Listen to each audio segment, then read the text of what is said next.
دوستانو تاسو به د بنو پر مهال په ښار کې داخل د مسجد قبا سره د نظمی خاص پر سیمه باندې په منزل باغ کې اوبه لیدلې وي چې کښتۍ پکښې چلول کېږي او بیا هم تر دې ځایه پورې سړی پکښې روان وي. نن په دغه ویډیو کې موږ تاسو ته دا درښیو چې هغه اوبه له کومه راوځي. دا سیمه د کوتل مرچې دا طرف دی. دغه سیمه چې موږ ولاړ یو دلته د داود خان پر مهال باندې د کاکړو بند په نامه دا سیمه جوړېدله، یعنی پر دغه سیمه باندې دلته بند جوړېدی. د دغه شلې یا د دغه مانده دونه اوبه وې چې دغه بند ډکېدی، یعنی تر لکه دوهمه داله چې په دې سیمه کې جوړه سي داسې وې. خو په دې وروستیو کې دغه پلان هم پاته سوی دی، دغه کومه ذخیره چې جوړېدله دا هم پاته سوه، دلته کومې سروېګانې چې سوي دي هغه هم پاته سوي دي. اوس نن پر دې باندې بحث کوو چې د دغې شلې د دغه مانده اوبه چې د دغه غرونو لړۍ تقریبا له ښار صفا څخه را شروع ده تر کوم ځای پورې رسېږي او دغه مانده یا دغه شله چې ده د ښار پر کوم مسیر باندې تېرېږي. په دغه سیمه کې چې تاسو یې وینئ دلته تقریبا 1.5 سل یا هم له هغه څخه زیات د دې شلې بر دی، د دې مانده بر دی چې له دې غرونو څخه اوبه په دغه مانده کې یا په دغه شله کې راځي، بیا دغسې مخامخ د ښار خواته ځي. دې ته د میانکو رود یا د میانکو شله وایي. مخته ځو، مخکې ښیو چې د دغې شلې مسیر کومې خواته وتلی دی او ترڅنګ دا چې د دغې شلې بر په ښار کې څونه دی. د دغې شلې په اړه معلومات راکوئ. دا کله چې تیز بارانونه یي اوبه یې څونه تر کوم ځای پورې وي؟ تقریبا دغه اوبه چې تیز بارانونه یي چې راسي د انسان د کتو د غاړې سرخه وي او د دغه محل خلک ټوله ډېر ورسره په تکلیف یې موټر و نور دغسې وسایل هېڅ نسي اوښتلی د هلته لار باندې تر څو پورې چې بیا دغه لارې وچېږي. هغه کورونه چې د دغې شلې په منځ کې جوړ سوي دي هغوی څونه ورسره په تکلیف وي؟ هغو خو نو دغسې قدر کې ورسره په تکلیف وي چې راسي ډېر کورونه وړي دي د سنګکاریو د هر شي سره ګودړي موږ خپل لیدلي د کارخانو سره موږ راکښلي دي.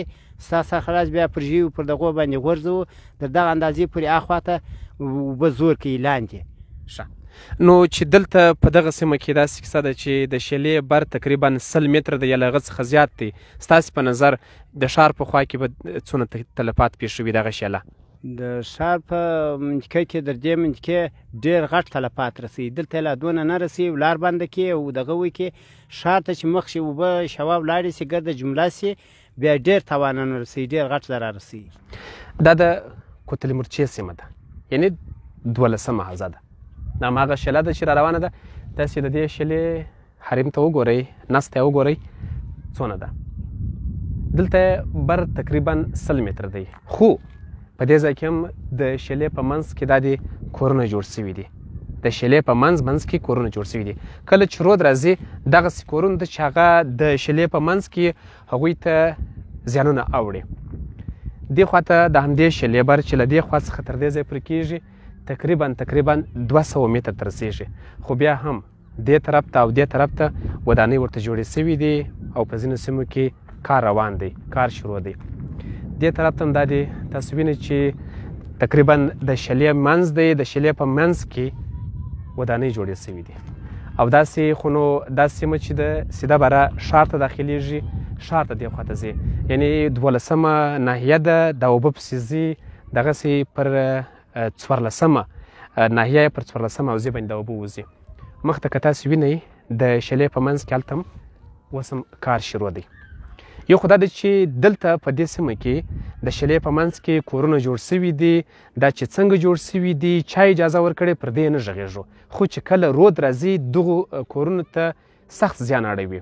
ډېر کله کورونه هم اوبه وړي وي او ځاني زیان هم ورته اوښتی. ترڅنګ دا چې دلته داسې کورونه جوړ سوي دي د شلې منځ یې راتنګ کړی دی، یعنی که څه هم دلته شله 100 متره 1.5 سل متره او 200 متره ته رسېږي، خو بیا هم تاسو وینئ یو شمېر ځایونو کې کورونه اعمار سوي دي. دلته بسنه نه کوو، زو مخته 12مې ناحیې یو شمېر سیمې پسې ځو په 14مه ناحیه کې ګورو چې دغه شله چې دلته نس یا دغه رودخانه چې نس یې تقریبا 100 1.5 سل او 200 متره دی، هلته په ښار کې بیا نس څونه دی. دا د مخکنۍ ویډیو پسې سیمه ده چې مخکې کومه ویډیو سوې وه، دلته په دغه سیمه کې ښاروالۍ پل هم جوړ کړی دی. په دا سیمه باندې. دلته تاسې د شلې نس ته وګورئ، دا هماغه مانده چې 200 متره و، تاسې ته معلومیږي چې څونه دی. دلته د مانده په نس کې، د شلې په نس کې کورونه هم جوړ شوي دي، او داسې د ښار خواته چې پسې ځې نور هم شله پسې تنګه شوې ده. 14 دا وبخښئ، دا هم 12 ناحیه ده، دا سیمه د 12 ناحیې ده. دوستانو د مخکنۍ ویډیو په تعقیب دا 9 ناحیه ده. په 9 ناحیه کې دغه پل هم ښاروالي جوړ کړی دی. راځو یې پلا دغه د پل شاوخوا به ووینو چې پل څنګه جوړ دی. او دا هغه شله ده چې مخکې بر تقریبا 200 متره څخه زیات یا هم ځینې ځایونو کې 100 متره، 1.5 متره وه. دلته پل پر جوړ شوی دی. پل ډېر جالب جوړ دی. پر دې پل به نو حتما ډېرې پیسې اخیستې وي، خو د پوښتنې ځای دا دی چې نو پل ولې دا رقم جوړ دی؟ ولې په دا رقم دی؟ تاسې ورته وګورئ، پل جوړ دی خو دا سیمه هغه سیمه نه ده سره نښلولې. مابین کې مازې پل جوړ دی، دا سیمه هغه سیمه سره جلا دي. او دغه سیمه چې معلومیږي دا هم داسې معلومیږي چې د همدې شلې حریم دی. اخواته ځایونه پر جوړ شوي دي، خو دغه ځای لا پاته دی. دا ځایونه چې دي سره اڅکول شوي دي، دا ځایونه ورته ډک شوي دي، په دغسې حالت کې دی. پر دې ځای نه پاتېږو، دغسې ځو 9 ناحیه ټوله وګورو، تر پایه پورې پسې ځو، بیا ځو 14 ناحیې ته، هلته هم ګورو چې د دغې شلې حریم یا نس بیا څونه دی.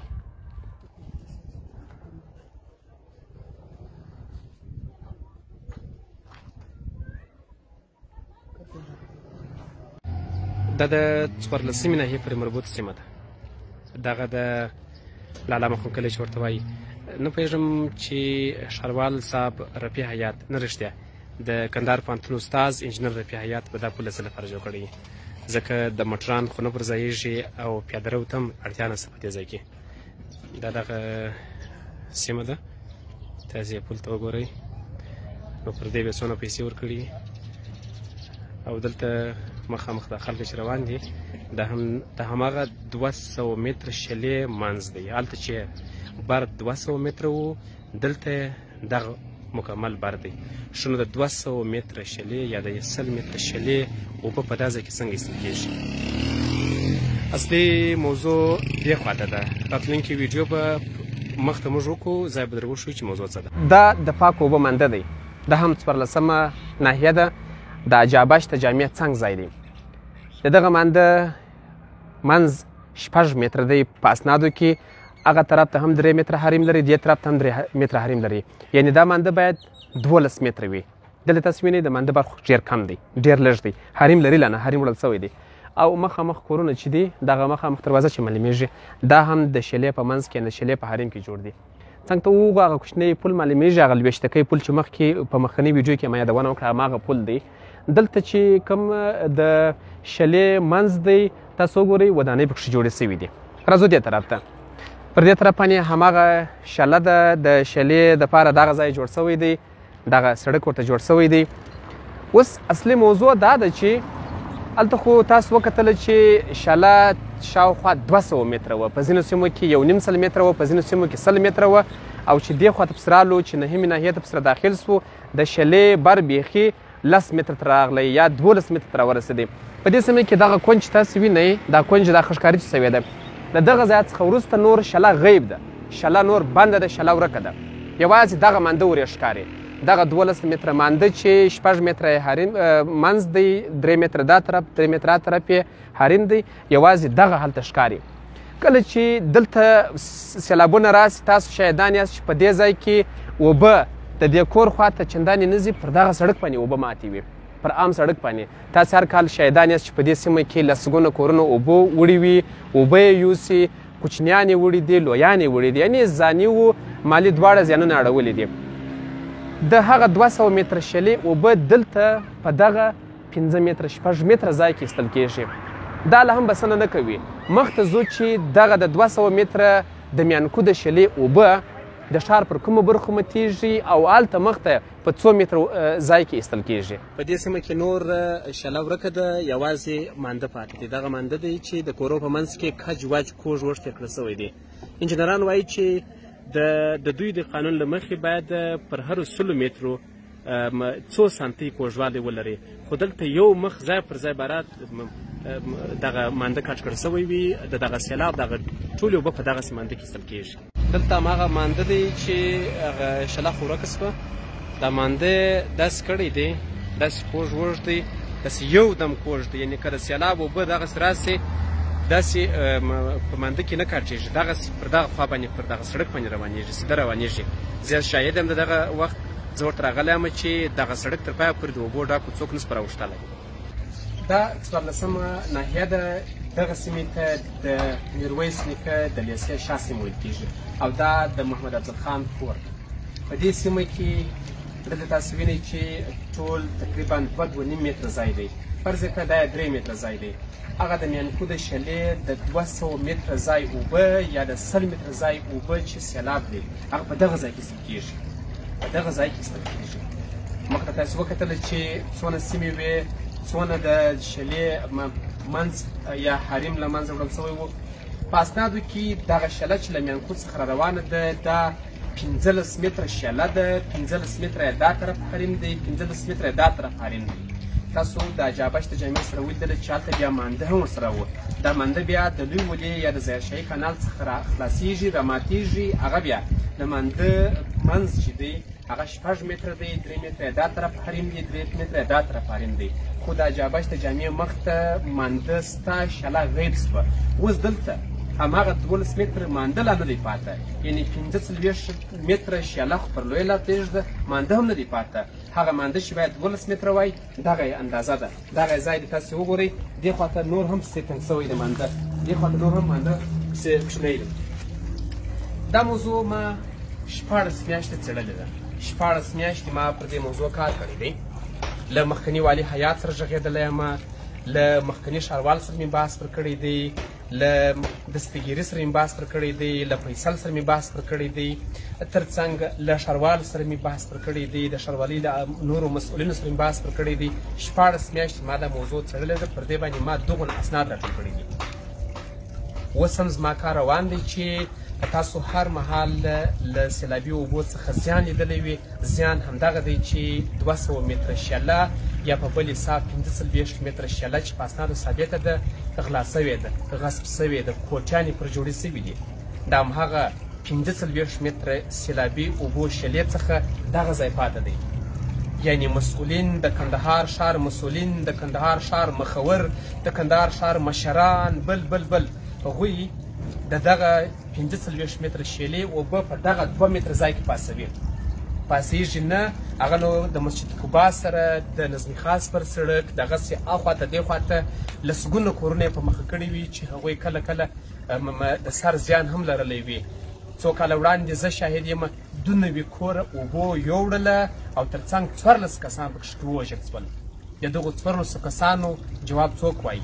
دا که 60 کال بارانونه وسي یا پر کال بارانونه وسي او په دغه سیمه کې په مخکې سیمه کې په 14مه ناحیه کې په 9مه او په 12مه ناحیو کې یا په 5مه او په 4مه ناحیو کې دغه سیلابي اوبه ولس ته زیان واړوي، جواب یې څوک وایي؟ د کندهار ښاروال استاد حیات وایي، که د کندهار والیان صاحبان وایي، که د کندهار مرستیال والیان صاحبان وایي، جواب یې څوک وایي؟ دا موضوع له ولس څخه ګونګه ساتل سوې ده. ولس په دې موضوع خبر نه دی چې موږ ته زیان ولې اوړي. زیان په دې اوړي چې عمومي 15 متره شله چارواکو خرڅ کړې ده، پلورلې ده، په میلیونونو ډالر یې پرګټلي دي. یوازې په 2 متره مانده کې دوی اوبه پاسوي، اوبه نه پاسېږي. دوستانو دغه راپور به تاسې البته د دغه راپور بشپړ جزئیات چې ما 14 میاشتې کار پر کړی دی انشاءالله د راتلونکې اونۍ په سر کې به خپور سي. تاسو به خپله بیا قضاوت وکړئ چې ستاسو پر سر معامله چا کړې ده. دا د نظمي خاص د دیوال څنګ ځای دی. تاسو مخامخ وګورئ دغه صوبې، دغه د میانکو د شلې 200 متره شله، فرض که 100 متره و فکر به وکړو چې 50 متره شله والته دغه اوبه پر دغه سوریان راوځي. یوازې دا غټ سوری خلاص دی، دا دوه نور هم بند دي. دلته دا اوبه راوځي. راځو دې خواته تاسو ورته وګورئ. دغه چپه لاسته دستې د نظمي خاص دیوال دی او دغه هم پل دی چې تر دا سړک لاندې جوړ دی. تاسو ورته وګورئ، یو طرف یې بند دی، دا یو طرف یې هم نیم خلاص دی. یعنې دغه تقریبا نیم متر ځای خلاص دی. تاسو ورته وګورئ دلته نیم متر منطقه خلاصه ده. اوس نو د کندهار ښاروال، د ښاروالۍ مسؤلین، ولایتي چارواکي، د اوبو د تنظیم اداره، ترڅنګ ښاري پراختیا، کانالزاسیون مسؤلین چې کوم د اوبو رسولو ریاست پورې مربوط دي، ټول چارواکو تاسو ورته وګورئ د میانکو د شلې چې موږ وایو چې په اسنادو کې 45 متره شله ده، د هغې اوبه پر دغه صورت څنګه ووځي؟ نو خود به په ښار کې سلګونه کورونه اوبه وړي وي، خود به نو لسګونه اوسېدونکي اوبه وژلي، خو د دغسې بېغورۍ له کبله. اوس نو که دا مانده دی، که مانده دی د شلې اوبه ولې پر مانده راماتې دي؟ په کومو اصولو، په کومو اسنادو راماتې دي؟ د دې جواب باید زموږ د کندهار ښار مسؤلین ووایي. او که چیرې دا شله ده نو بیا د شلې پر 15 متره حریم باندې دا ودانۍ څنګه جوړېږي؟ دا مارکیټ څنګه جوړېږي؟ د دې مارکیټ اجازه چا ورکړله؟ دا بلا نور مسایل سته. انشاءالله په راتلونکي لوی راپور کې به ټول سره شریک سي.